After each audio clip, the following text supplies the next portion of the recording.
যে ব্যক্তি আমার থেকে চাঁদা দাবি করছে জাফর, ও আমাকে আজকে প্রায় 2 মাস ধরে যাবৎ বিরক্ত করতেছে। আমি দফায় 2বার টাকাও দিছি। আমি চাইছিলাম ঝামেলা না গিয়ে মিটমাট করতে।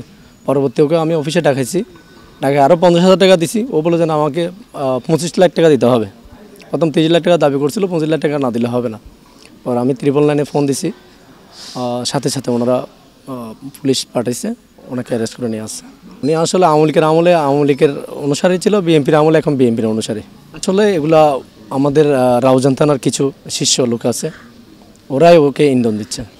আসলে আমি যখনই ফোন দিছি সাথে সাথে 15-20 মিনিটের মধ্যে আছে। আমি মনে করি আইনশৃঙ্খলা বাহিনীর বর্তমান প্রশাসন অনেক ভালো অবস্থায় আছে। গত 2 মাস থেকে উনি আমাকে চাঁদা দাবি করতেছে 30 লাখ টাকা। আমি দফায় দফায় কিছু টাকা দিছিলাম ঝামেলা না গিয়ে। এরপরে লাস্ট যখন ও আমার ব্রিকফিল্ড বন্ধ করে দেওয়ার জন্য কিছু লোক পাঠাইছে, এলাকার সন্ত্রাসী কার্যকলাপ করে ওই টাইপের লোক। পরে আমি ওনাকে অফিসে ডাকি গতকালকে দুপুরে। উনি অফিসে আসে, আমি ওনাকে বলি যে আমার এখন এই মুহূর্তে টাকা নাই, আমার ব্রিকফিল্ড অফিসে 50,000 টাকা দিছি। উনি বলে যেন আরও 25 লাখ টাকা দিতে হবে, না হলে আমি ব্রিকফিল্ড বন্ধ করে দেবো। এরপরে আমি 999 ফোন দিই, সাথে সাথে ওনারা প্রশাসন লোক যায়, পুলিশ গিয়ে ওনাকে অ্যারেস্ট করে নিয়ে আসে। উনিকে আমলে ও আওয়ামী লীগের চাঁদাবাজি করতো, আওয়ামী লীগের সন্ত্রাসীদের সাথে, বিএনপির আমলে বিএনপির সন্ত্রাসীদের সাথে চাঁদাবাজি করতেছে এখন বিএনপির নাম দিয়ে।